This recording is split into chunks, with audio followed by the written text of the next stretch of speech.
All right, everyone, we are here for another amazing session, and I'm super excited to introduce our next presenter. Our next presenter is Ann McKittrick. She is the founder of Nurtured Noggins, a comprehensive resource for parents, and the host of Parenting in the First 3 Years podcast. A frequent conference speaker, she's a parenting coach and an early childhood specialist with 30 years of experience in higher education. Ann also provides online professional development for thousands of childcare professionals annually through her online business, Texas Child Care Training. Ann resides near Houston, Texas, where she's a happy empty nester, camp gladiator enthusiast, mom, Mimi, and mastermind leader for women's personal growth groups. And we are super excited to have you here. Next slide, please.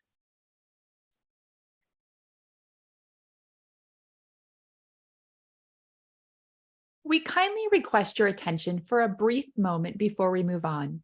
In the spirit of transparency and respect for our community, we have some information we'd like you to read in the on-screen disclaimer. By taking a few moments to read through the disclaimer, you empower yourself with the pertinent information regarding the boundaries of our knowledge sharing environment. I'm going to pause and let you read the disclaimer on the screen.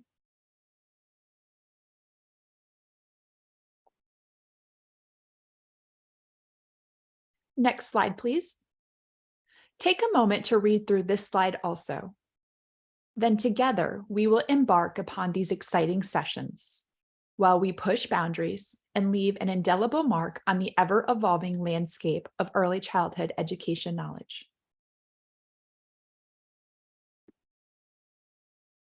And without further ado, the floor is yours.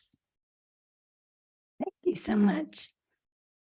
Hello, everybody. My name is Ann, and as you can hear, last night my voice decided to go bye-bye. And so I apologize for the distraction of my hoarseness, and I hope that it's not too bothersome for you. But I'm so happy to be here with you today to talk about infant attachment. It's one of my favorite topics. And so we're going to dive right in. I just wanted to show this slide. It's got my contact information. If you are interested in learning more about Nurtured Noggins or Texas Child Care Training, you can just snap a picture real quick of that, and I would love to speak with you.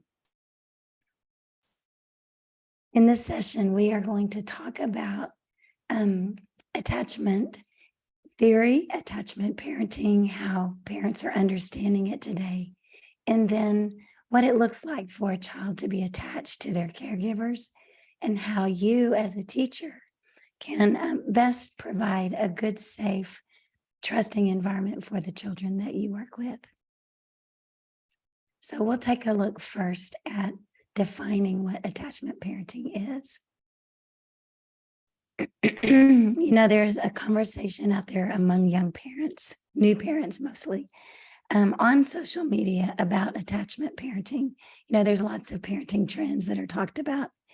And what I want to really explore is, how does this parenting trend line up with attachment theory? And how can we support parents in their understanding of their infant and toddler's social emotional development? And how can infant toddler teachers foster attachment in the classroom? In this session, we're going to look at how babies come into this world just innately equipped to attach to the people that take care of them. And they come ready to make relationship with their primary caregivers in ways that we are compelled to respond to them. The way that they look, the way that they sound, the way that they smell. All of those things contribute initially to this feeling of attachment.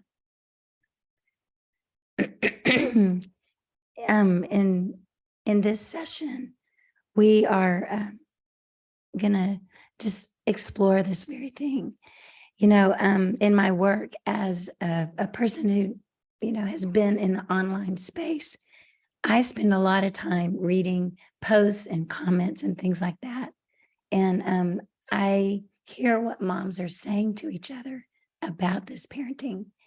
And there is a lot of undue pressure and stress that is put on parents through social media. And so, there's a little bit of truth out there in the things that you see, but there's a lot of assumption made. And so helping a person decipher between what's true and what's not true as you're reading the post is really a little bit tricky if you're a newbie at parenting and a newbie with young children. So let's take a look at how this might be working. If you are in the United States, and maybe this is a global app, I don't know, but there's an app, it's called Noom. And it is a weight loss app that looks at the psychology of eating. And I listen to the Noom information every day, because what they do is they ask you to come online, look at your app, and read the daily message. And so over time, this message begins to sink in. And that's how this weight loss plan works, is this message just kind of seeps into your brain, seeps into your behavior, and becomes a part of who you are. It gets into your brain through repetition. And it's the same with new parents. They are, reading these messages, and they're seeing a lot of repetition. They're seeing a lot of things that are seeping into their reality. And so here's some of the words that are used as parents are talking about attachment on social media. Skin to skin, baby wearing. Nobody but mom can do this, because, it's really important that only the mom in the first X number of months or days or weeks is the caregiver for the parent, or, maybe not just mom, but mom and dad. There's a feeling that attachment creates happiness, and that attachment happens through breastfeeding and co-sleeping. So let's just take a look at some of these real posts. Here we see one about baby wearing. Is it good for your baby? Is it good for your postpartum journey? This one, fed is not best. Or just something about co-sleeping, about how co-sleeping is the thing that you need to do in order to attach to your child. But let's really look at the small print on this one. This fed is best one. It says it's irrelevant in saying that people choose formula over breastfeeding feel better about their selfishness. It's selfish to hear the facts about breastfeeding and still choose formula. That is a very guilt-inducing post for young parents. Here's another one from Motherly. And this is a great article. I read this article, but it implies that this parent attachment shapes happiness forever. And that if you mess it up now, that you're going to make a really big mistake in your child's life. So the more time that young parents, the more time that all of us spend reading social media, the more it seeps into our belief systems. So there's a thing in child development, actually adolescent development, called the imaginary audience. And this is when you think that everyone is watching you all the time. You interact with this imaginary audience in your mind, and you think about how they would respond to you, how you would respond back to them. And I can remember, actually, as a teenager going through this. I can remember looking at the mirror, looking at myself in the mirror, and imagining what other people might be thinking about me, and and how I would respond to that. I saw it with my own children as they were in adolescence. One of my daughters, every time she got in the shower, she was speaking to her imaginary audience. It was just how she processed things. And so this social media, what it's done, in my view, it has exaggerated this past adolescence, and we're taking it into adulthood. We all do it, we check our likes, our comments whenever we create a post. We look at our views if we post a video. And if we get positive feedback, that's great. If it's negative feedback, we feel bad, and we compare ourselves to others. And so social media is a space where we have an imaginary audience. We have no idea if anyone's even actually looking at what we've put out there, but in our minds, we believe that we have. And so how this affects parenting is significant. When it comes to parents, they see all these posts, all this advice, and they compare their own experience to what's depicted. And one thing that we notice in social media is that there's kind of two lines, two parallel paths that are depicted. One is the perfect picture of the perfect parent, the thing that everybody would want to be, right? The thing that is so good. And then there's the more real life parenting posts where people are really, letting all their laundry hang out literally, and, sharing their negative experiences about parenting. Both of these types of posts help parents feel one way or another, but they're making them feel something. And so it's good. It can be very good if you're reading good educational posts, things that are really teaching you, like the good results that we get from Noom when we lose weight after taking this messaging into our minds. But it can be bad, like feeling like your parenting experience doesn't measure up, or it's not as good as others, and what you're experiencing is not the same. And so let's take a look at the term attachment parenting and where did it come from? Actually, there was this book written, it was 2001, 22 years ago. This book, The Attachment Parenting Book by William Sears and Martha Sears. I remember as a young parent reading this book. And attachment parenting was just a term that was coined to describe this parenting approach that they were describing in their book, which was responsive and sensitive caregiving, which is a very good thing. These are the good things that they promoted in their book. They called them the baby Bs. Bonding with your baby after birth. It used to be a long time ago that babies were just taken away as soon as they were born. Now there's this long extended time between the parents and the new baby, as much as possible, for them to bond and get to know each other. Breastfeeding, baby wearing, believing in the baby's cry and responding to the cry and not ignoring it. Being beware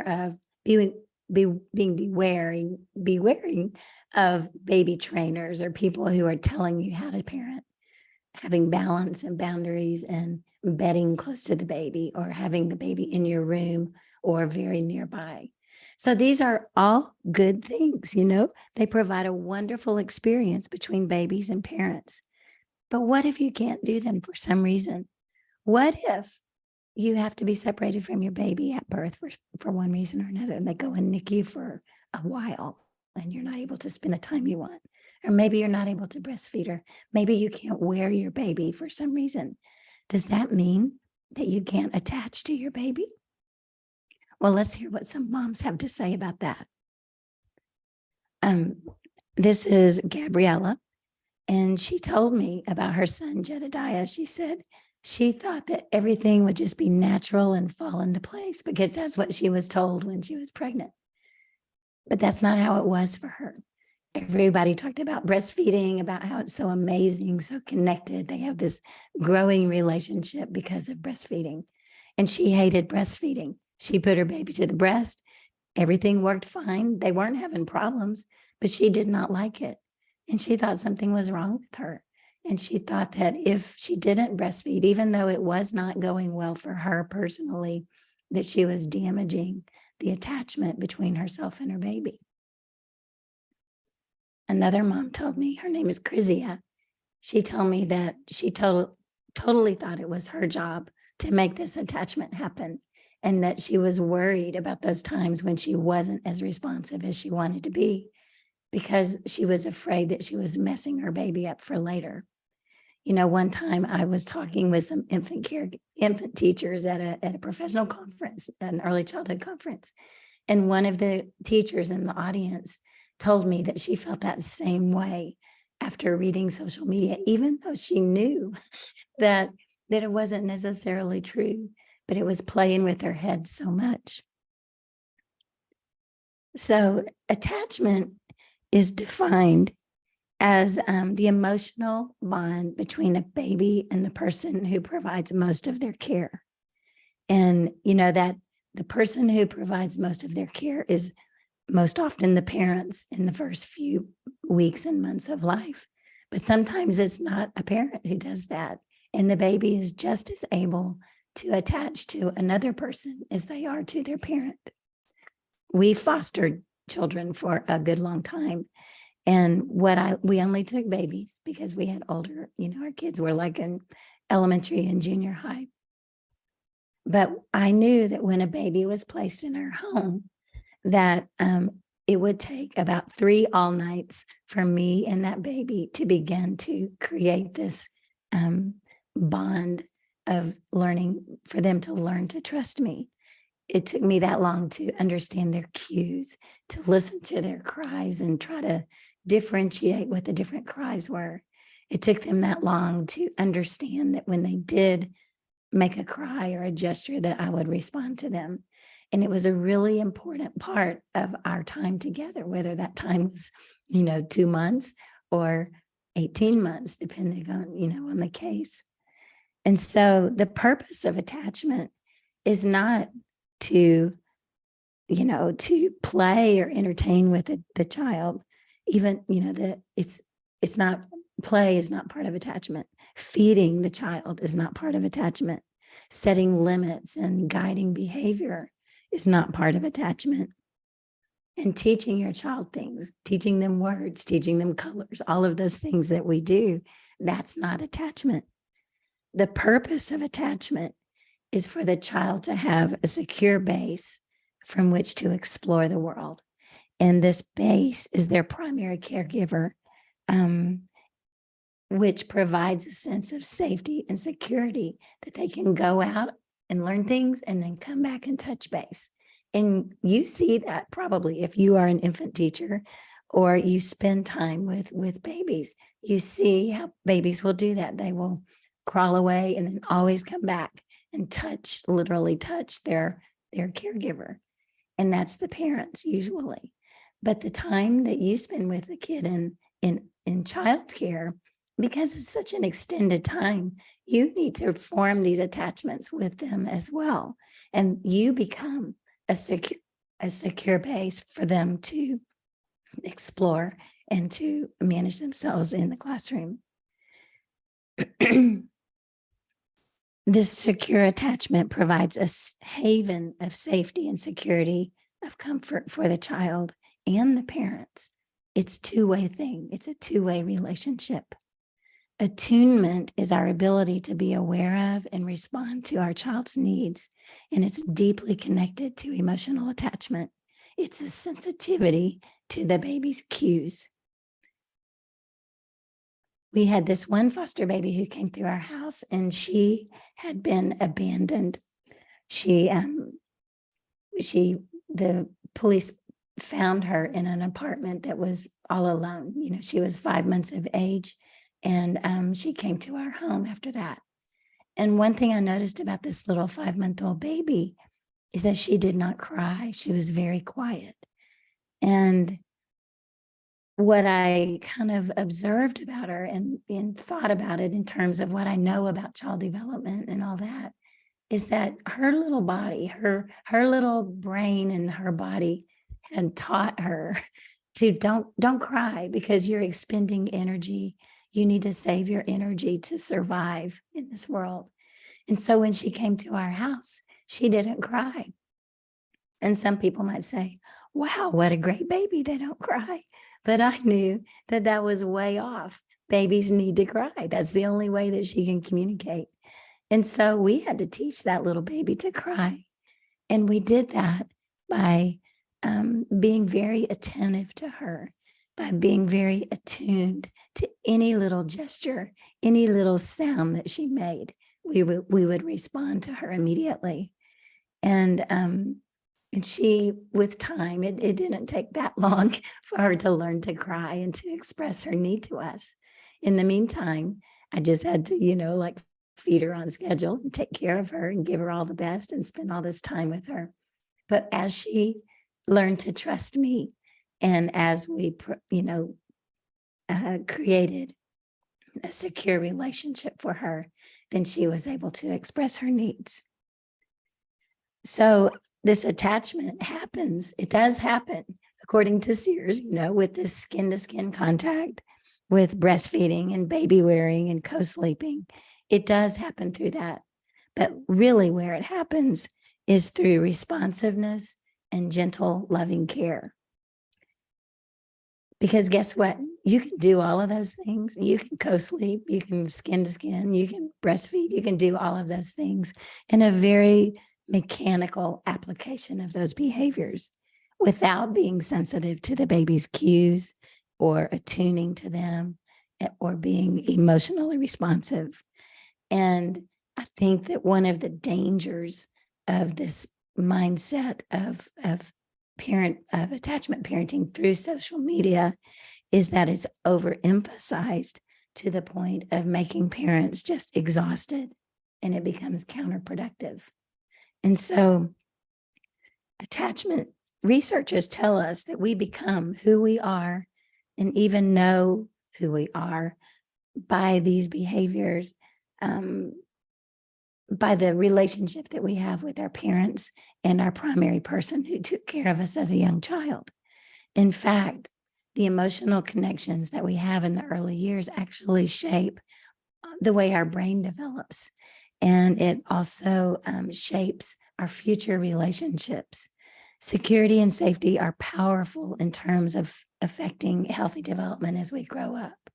And so we see this, a child who doesn't have this secure base of emotional development in infancy, we see it show up later on in later childhood, in adolescence, and even in adulthood. So here are the benefits of secure attachment. Higher self-esteem, that makes good sense. If you know that you're loved, then you do have a higher self-esteem. Children who are attached have better emotional regulation. They do better in school. They cope better with stress and unexpected things. They do well with friends, and they do better in school. And they have better relationships with their parents later on as they grow up and out into the world. And also they tend to be very strong leaders and have a really nice, good, strong sense of self. So this is what we all want. This is what parents want. This is why they're seeking the information on social, so that they can learn all they can about doing this very best thing for their kid. And so here's just a funny quote to wrap up this section. When you're 20, you care what everybody thinks. When you're 40, you stop caring what everybody thinks. When you're 60, you realize no one was ever thinking about you in the first place. And so what we need to do as early childhood professionals is help parents shake loose from this invisible audience and focus on doing things that will create secure attachment. So next, I'm going to take a look at how to make that happen, both for the babies you care for and information that you can give parents to do at home. So here's our objective. We're going to look at 3 indicators of secure attachment. Attachment really does begin in the womb. Ellen Galinsky, in her book, The 6 Stages of Parenthood, describes the image-making stage of parenting as a time when parents are really imagining what their child will be like and imagining what kind of parent they'll be. And during this time, they begin to think about their child's future, their own role as a parent. And as the pregnancy progresses, like to the point of what you see here on the screen, the mother notices movements of the baby, in a sense, gets to know them. She knows like when the baby's active, if there's particular foods that she eats that will make that baby more active. She knows how many times they have hiccups a day, all of those things. She's paying very close attention because literally she's got this person inside of her body. And so this helps her to become attached and also to kind of imagine in this image making stage what it's going to be like when the baby is born. But the seeds of attachment are planted.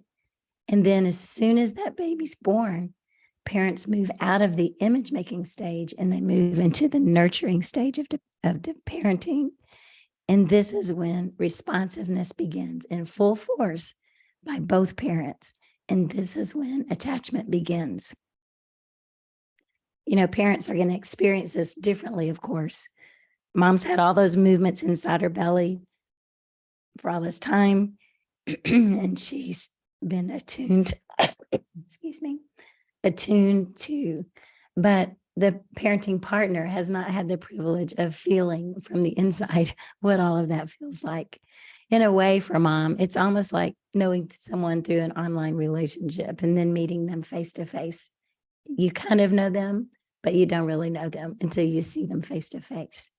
And so in the first weeks and months of life, this attachment process solidifies for both parents. Things are changing for good in families when the baby is born. And, you know, in the past, you know, in the history of humans or in our culture, there's a real shift in the relationship between parents, fathers and their new babies. Used to be fathers were sort of seen as a secondary caregiver, that the mother was the primary caregiver. But today they're taking on an increasingly more active role in raising their children. And this is due in part just to education. You know, we've really put the word out that, hey, these babies need everybody. They need both of their parents equally, and that there's great things that come from both parents. And fathers are very involved in pregnancy and birth and delivery, and they're more likely to stay home after their babies are born. So therefore, they're developing these good, strong bonds right alongside the mother of the baby. One trend is that they're able to take a paternity leave when their baby is born. If you happen to live in a country that has generous paternal leave or, you know, parental leave when a baby's born, I'm so happy for you. But here in the US, you know, it's a bit of a struggle, especially for certain places and certain careers, and it's hard. But for fathers who are able to get some good paternity leave, it allows them to bond with their child and to help partner with the demands of new parenthood.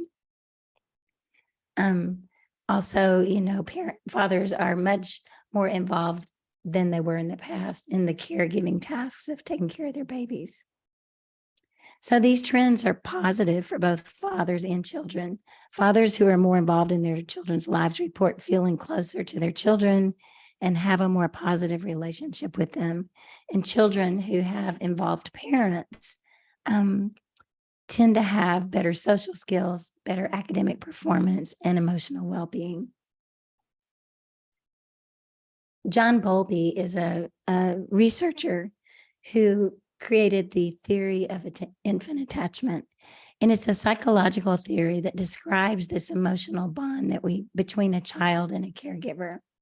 He believed that this bond is essential for the child's emotional and social development, and proposed that babies are born with, and this is a widely accepted thing, that with this predisposition to form these attachments, and the attachment is determined by the quality of care. He identified several different levels of attachment, but what I'm going to really look at in this training is secure attachment and then insecure attachment. So secure attachment is the most common kind, and this is the one that we see most often. This is probably what you see every day as children are dropped off in your programs. But it's characterized by a child who feels confident that their caregiver is available and responsive to them. Avoidant, anxious attachment is characterized by a child who avoids being comforted from their caregiver, even when they're distressed. An anxious, resistant attachment is characterized by a child who is so clingy and demanding of their caregiver, and they just cannot be soothed when they get distressed. A disorganized attachment looks like a child who shows contradictory behaviors towards their caregiver. Sometimes they'll go to them for comfort if they're upset, and sometimes they'll push their caregivers away. You know, excuse me, I think it's really important for us to understand that, this is, our babies will do that anyway. Sometimes they want you, sometimes they don't want you, they'll push you away. We don't need to be overly sensitive to that. But as a general thing, if you're seeing this time after time after time, it's a heads up that we need to look at the attachment that baby has. It's believed that the quality that there are repercussions of these negative or insecure attachments. Secure attachment is associated with these things like social competence and the ability to have these healthy relationships in adulthood. Anxious attachment is associated with low self-esteem, social anxiety, and difficulty forming close relationships. So let's take a look at what does it look like? What does secure attachment look like? Like, how would you know when a parent brings a baby into your room if that child, what type of attachment that child has? Well, one thing is seeking proximity. I know that you have seen this, and I'm sure you've experienced it time and again, that infants and toddlers who are securely attached to their caregivers and their parents will seek out their proximity when they're distressed or they need comfort. And we want them to do that. Obviously, we want them to come to us when they feel upset. They just need to touch us. The next thing that we look for is displaying separation anxiety. This is a good sign of attachment. Oftentimes parents will be very upset when all of a sudden their baby begins crying when they leave the room or when they drop them off at school, and they don't understand about this cognitive shift that has happened where the child realizes that they exist even if they can't see them. Excuse me. But when a child is separated from their parent, if they're securely attached, they're gonna show some anxiety over that, and they will be searching for their caregiver. You might experience this, but I remember that when I was an infant teacher, there were many times, depending on the age of the children in my class, right? When every time I would go to lunch every day, when I walk out the room, this baby would start crying if I left the room because they were anxious about being separated from me because we had a good, strong attachment. And so what I would do is I would reassure them, I'm going to be back in 30 minutes. I promise I'll be back. And then when I come back after my lunch break, I would go to that child and I'd touch him on the back and I would say, here I am. Hello. I came back. I left for a little while, but I came back. And so this message that mom and dad will always come back after the drop off in the morning is one that takes a little while for babies to learn. But once they get it, once their brain matures to the point where they understand that they will come back, then you won't see quite as much of this separation anxiety. The third thing that we look for is a child who is very comfortable exploring their environment. When caregivers are present and the child feels very attached to them, they have a secure attachment. Infants and toddlers will explore and they'll go play and they'll be fine by themselves. They will glance back at their person and they might crawl back and touch them and sit on their lap and then crawl back out again. But this exploring the environment is a really good sign, and sometimes you'll see children and they just seem to really go exploring big, right? You think, come back, you need to come back. But this just shows that they feel safe and secure, which is a really good thing.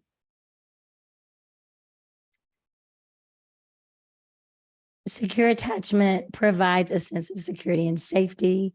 It helps children develop trust and confidence, and is so important. So let's dig a little bit deeper into what the secure and insecure looks like. So secure attachment is it's characterized, it looks like it's very warm, It's very nurturing. The child feels safe. They feel secure. They trust you. They trust their environment. And it's also very kind, but also firm. The benefits to this caregiver that displays these type of characteristics, you're warm and nurturing, you're providing a safe environment, you're providing security. The benefit is that babies are happy and confident. They're resilient. They are able to cope with stress, and they have success in life. Insecure attachment. This comes when a caregiver is cold, and cold looks like, being unresponsive, kind of robotic in care, putting the bottle in the mouth and not looking at the baby, or, being on their phone, neglectful, unpredictable, and also confusing. So even if you're doing all of the things that are on that Baby B's list in Sears and Sears book, you can still do all of those things being with these characteristics. And so insecure attachment happens when we care for kids like this. And it can happen if the caregiver is stressed or depressed or just not able to give the level of care that the child needs. And I think it's really important for us to understand that the research does show that children don't have to have all of the good things all of the time. It's actually a pretty low percentage. Not that we can, be cold and robotic and neglectful and all of those things, but we don't have to be perfectly warm and nurturing all the time, because real life, it's just the way it is. We can't always be on. But children, if they have a pretty small percentage, I think it's like 30% of the time, they're going to be just fine. And so that's a really good little fact that you can share with your parents. They don't have to be perfect all the time, like they might believe based on social media. So we are going to take a look at objective number 3. How can you foster this attachment in school? Well, the thing that we need to do is provide emotional support through connecting with children, by calming them down, and by having compassion. And we do this, we connect with children by holding them close physically, by responding to their cues to us. They call it serve and return. When a baby coos and they're trying to get our attention, we need to respond and have this back and forth with them. Talking in a soothing voice, singing to them, making eye contact is very important. Smiling at them, responding to their needs, and creating a safe environment. By providing these kinds of connections, adults can help babies feel safe and secure. And as teachers, that there are times when you can't really do it. You might have 4 babies that are starving hungry at the same time, and they all need a bottle at once, but there's only 2 of you, and you can only give a baby, one baby a bottle at a time. We have limitations, but even so, you can still connect to a baby when they are upset. You might have to be rocking one baby, giving them a bottle, while the other, someone is across the room and you are connecting to them from across the room. Micah, I see that you're upset. I know that you're hungry. And as soon as I've finished giving this bottle to Nathaniel, I'm going to give you your bottle. But I'm right here and I'm going to take care of you. And just having those words spoken to them helps them to see that you see. And it's really important to respond in like this. Make eye contact with them. We just want to always make sure that we never don't respond to a child who is stressed. And then if you can, call for help. Any school that has administrators who work in the office, those people get called into the baby room sometimes. Help, we need you to come and give somebody a bottle, or somebody needs this or that. And so call for help if you can. Someone can come in for a minute, but the consistency and the sensitivity of your response really is going to help help these kids know that you're going to take care of them. So to calm a child, we need to speak in a very soft and soothing voice, use very gentle touch, create a calm environment. Like if you got some of that kid music going that's just real bouncy and hoppy and loud and people are crying, maybe you need to put on some Beethoven or something, some soft soothing music that might bring some calm to the room. Avoid loud noises if possible. And when babies are crying, try to identify the cause, obviously, and address it. But if the baby still continues to cry, we have to do some things to calm ourselves, because sometimes it's just really stressful to be around a crying baby. It triggers something in us that is deep.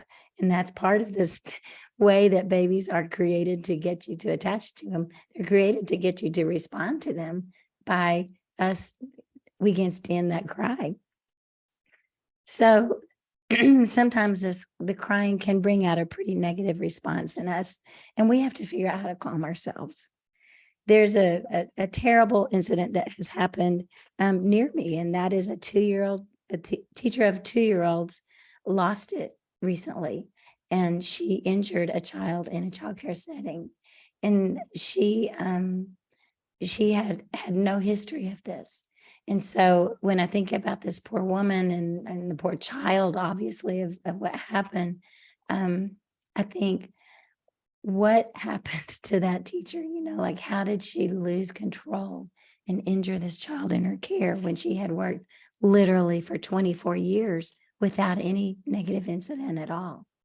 And so I think it's really important for us to understand how to calm ourselves. We have to be calm ourselves before we can help children. So let's take a look at how to calm yourself. First of all, if you feel it rising up in you, just talk about it with your coworker. Probably if you're in the baby room, there's more than one of you there. And express your feelings. Sometimes just saying something out loud will diffuse the stress. But another thing that we can do is just take big, deep breaths. You don't have to leave the room to take a deep breath. You can do that while you're holding the baby. Just breathe deeply. Let that oxygen refresh you and bring some calm to you. Another thing is to be very mindful of your body and intentionally relax the parts of your body that you feel the tension in. For me, I find myself, just really tensing up my shoulders and my neck whenever I get stressed out. And so if I can take a moment to breathe and be mindful of where that tension is, and then intentionally relax those muscles, even though I don't really want to, but make it happen, it can help. Another way that we can calm ourselves is to engage the senses.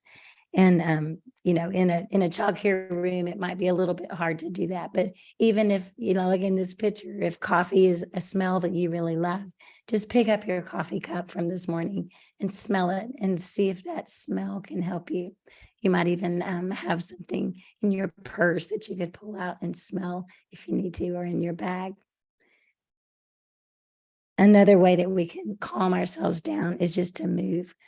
Sometimes we just need a little impromptu dance party, and it helps everybody. It helps teachers, and it also can help children. And just keeping this in mind, that moving will oftentimes break the stress and the heat of the moment. That will help you. But you have to be aware of your state of mind. It's okay to take a break. And it's okay to call somebody and say, I need to get out of here right now. It's a lot better to do that than it is to do what this woman did the other day and injured a child. And, nobody wants to do that. So we do really need to be aware of our emotional state as we care for children. So calming yourself down is the first step. Calming the child is the next thing that we do. And then the third C of emotional support is compassion.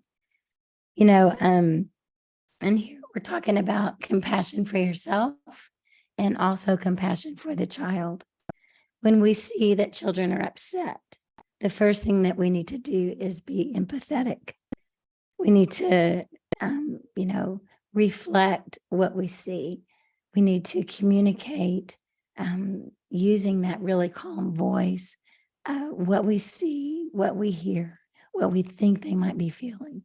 And an older child, a toddler, even an older child, they might be able to talk about it a little bit. But even a little babe who is not speaking yet, they will feel your empathy. They will feel your calmness, even if they don't stop crying immediately. So once you've given your empathy, and empathy is really just understanding what they might be feeling, then we need to show compassion and help children know how to deal with their emotion by naming them, by empathizing with them, and regardless of what they're upset about. Sometimes children will get so upset about things like the color of the cup that you give them, or the fact that something happened that you had no control over. Whatever it is that they're upset about, it doesn't matter. The fact is they are upset, and we need to help them through their emotions and help them come out on the other side. Because just like for you, it matters. We all want to feel compassion and acceptance and empathy from the people that are in our lives. I know that when I'm upset and I'm crying about something, the last thing I need is advice. I don't want anybody to tell me what to do and how to do it. I just want them to empathize with my feelings and show compassion to me. And so that's what we do with children. So for teachers and parents, we have to be compassionate with ourselves. When we don't respond the way that we want to, when we get impatient, when we get cranky and irritable, it's good to use these same strategies of calming and connecting and compassion with ourselves. We need to use a calm inner voice and reflect on what's happened that makes us feel this way. What have we seen in ourselves, and what are we feeling? And then use those calming techniques to bring self-compassion. And then we also really need to help share these techniques with parents who are in and out of your classroom each day. We are very important in the lives of the families that we serve. They gain so much from you, and you are truly an important member of their family community, because you love their child as much, not as much maybe, but you love their child alongside them. You care for their child alongside them, and you see their version of stress oftentimes as they drop off and pick up. And they also might be dealing with these conflicted messages about the best way to parent, and the disappointment in themselves because they've messed up according to what they believe is right. So we need to be just a very strong voice of truth for parents and children, modeling and sharing the ways to form a strong foundation of emotional development through creating trusting, attached relationships between children and their parent and their caregivers. So that is all I have. I would love to open it up for questions if you have anything that you would like to talk about. I'm ready for